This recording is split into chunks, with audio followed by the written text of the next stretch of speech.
his option is to work for someone else. So he did something that even Gorgeous George would never think of it. He went into sales. So, actually, he hated sales. But, wala siyang choice. Dahil, kailangan niyang magsimula ulit. So, even though he know nothing about sales and he is terrified for it, eventually he get used to it, and somehow it changed his life. Because of the, not, hi Cherry, good evening, not because of the process of being into sales, but because of the training that he got involved to. He was exposed to it, and he nakuha niya, doon niya nakuha yung huge amount of valuable information. Hi Jerome, good evening. Nice to see you here. Valuable amount of information. But then, hi Efren, good evening. Realize there is a missing of information in the process of that. So, that's the time he discovered about the first ingredients of the Slight Edge. Hi Lear, good evening. Nice of you to be here. He worked in a direct sales company. He built his team, and eventually he built several businesses and be able to naging successful, and he became a CEO. So through those experiences, he started a personal development company. During his business hi Sam, good evening. Nice of you to be here.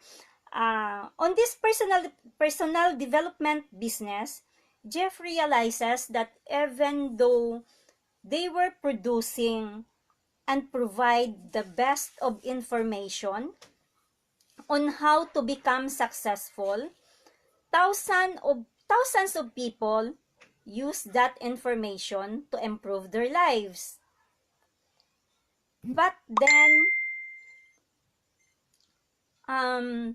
those priceless and insightful information serve hardly, parang wala siyang epekto or no effect at all. He wondered why. So he was mystified for it. For a start, it seems it worked. But eventually, siguro yung sinasabi na quantum leap, people wanted to the immediate result on the first 30 days, on the first 60 days, on the 90 days. Pag hindi na nakuha yung resulta, aayaw na ulit. So yung na-remember niyo yung roller coaster yesterday of between the failure, the survival line and into the successful line. So doon lang umiikot mostly yung buhay natin. Kaya nga, napapansin nyo ba marami yung nasa-scam sa atin dahil gusto natin yung immediate. Basta pag sinabi sa atin na, sige, mag-invest ka ng 1,000 ngayon. After 7 days, magiging 100,000 yun. So, think of it. Saan ba nila kukunin yun? Yung ganong kalaking pera na ibibigay sa'yo, para ganon yung leap ng investment mo sa isang business na hindi mo nga alam kung para saan yun. Kaso lang, parang ano tayo, nai-entice pa rin tayo doon. Hi Sans, good evening. Nice of you to be here. So gusto natin yung automatic yung result. Ayaw nating mag-antay ng a certain period of time. Kaya nga, bihira sa atin yung nag-i-invest.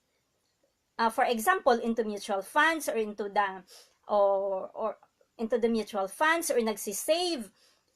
Kasi ayaw nating mag-antay ng maraming taon para lang ma-realize na yung ginagawa pala natin, it works. It works at eventually it would benefit us. So ayaw natin 'yon. On my part, marami din akong failure dito. Dahil siguro ay na-entice din ako yung mga automatic boots na kind of business, lalo na sa online. 3 years ago, I fall into this. So, sometimes, for example, gusto mong kumain ng the best food in the world. But then, hindi mo alam kung maa-absorb mo ba yon, or you have the intestinal capacity to take it. Basta gusto mo lang kumain, pero hindi mo alam yung magiging effect nun sa'yo. That is why most of the times, diets don't work. So, ilan na ba sa atin yung gusto mag-diet sa umpisa, pero isang buong week, isang buong month, or even a quarter din after that, since we are not in the mood to do it, so stop ulit tayo. So, nandun pa rin tayo bumabalik sa roller coaster ride ng failure and survival mode. So, for example, how many of us promise to go to the gym or promise to have a 30-minute walk to better our health at the start of the year, and at the end of January, we find ourselves stop doing it. So, that is why there is always the missing ingredient to sustain us in whatever we start to or set off to do. Yun yung philosophy natin. When we speak of philosophy, it means changing the way we think about simple everyday things. So, sometimes yun daw yung simpleng gawin, di ba? Yun din yung simpleng pwedeng hindi gawin. These philosophies should lead us on how to need by focusing on action, on what to do. So, and how to do it sometimes is not enough. So, alam natin na yes, lalakad tayo every morning for the next 30 minutes. Pero ano ba yung reason natin behind dun sa action that would keep us doing it every day? So, kailangan ba may konting attitude adjustment tayo? Maybe it should not be enough. It's not as simple as that. So, yes, we can adjust our attitude. Sometimes by listening to some inspirational talk or reading a good book, give ourselves a pep talk, talk with a friend to push us more, to keep us moving into the right direction. And the problem is, sometimes it won't last. Because we are going back again to that roller coaster of failing, surviving. Pag medyo may konting success na tayo na nafe-feel, we slide back again dahil siguro we are not in the mood to do it every day. So, yung sometimes those inspiration that we keep on pumping to ourselves is we can't freeze that moment, hindi ba? We could not glow that moment para ma-maintain yung ganong momentum natin to do the right thing, because our emotions changes like a wind. So sometimes emotions, you can stop it, No one, actually no one can. They keep on moving, they keep on changing. That is why it is called emotions. And it is not an standing still, as what Jeff Olson said. So, you can't dictate how you feel. For example, today you're in the mood to do it. You're excited for it. And then, the following day, how about if you are not in the mood? So, would you still do it? Ano ang gagawin mo? Gagawin mo pa rin ba? So, to find ourselves into the path of success, we need to step back, understand better our actions behind those attitude. Bakit ba tayo stop and go, stop and go, stop and go? Ano ba yung kulang? Ano ba yung kulang? So, we need to re-examine our philosophy because that is our first ingredients. And our philosophy is the one who creates our attitude. It's the one who creates our actions and creates our results.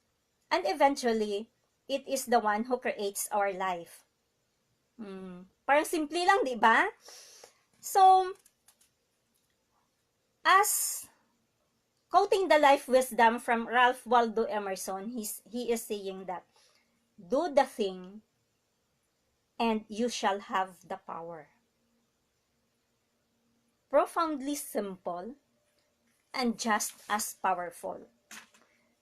But then, why did lottery winners lose? After a few years, they find themselves going back to where they started. Why some celebrities, star athletes, who made millions of dollars somehow, managed to end up in debts and broke? So, you would say that, pag ako lang yung may pera, yung may chance na ganun kalaking pera, siguro hindi ko gagastuson ng ganun lang kadali. But then, how sure of you na ganun yung gagawin mo pag nandun na yung pera na yun sa bulsa mo? So, sometimes, those people, their bank accounts changes, but their philosophy did not. So, ano ba yung dapat mong gawin pag ikaw yung nasa posisyon, ikaw na ang nasa posisyon na you have the capacity to earn more, and you have your dreams is within your hands. You are living with it. So, ano yung gagawin mo doon? Sometimes kasi, diba, you have to do the thing and you shall have the power. But then, being successful has the process of planting, cultivate, and harvest. Most of the time, we escape the cultivation part. So we remember last summer we assigned a summer projects for our scholars in the site, and one of their projects is to plant trees in the areas that would later on would be the source of the water system for the village. And when we evaluate after a month, we ask them, oh, what happened to the plants that you planted? And they said that, oh, it did not grow up. It dies down. And we asked them, oh, did you plant the plants that you plant for a month? And no one, I think from 10 out of them, only one says that yes, he did, and his plants grows, but 90% of them did not. It's because they did not water the plant. So you could not simply say that, oh, I planted you now, and tell the plant, just grow yourself, and I would get back to you when it's time to harvest. Hi, LV. Nice to be here. Nice of you to be here. So, just like, di ba maraming company na nag-tree planting for the past years. But then, have you observed if those seeds, those seedlings that they plant grows into a tree? Probably, yes, 10% of that. Later on, they changed that term into tree growing instead of tree planting because they work hand in hand in the community now.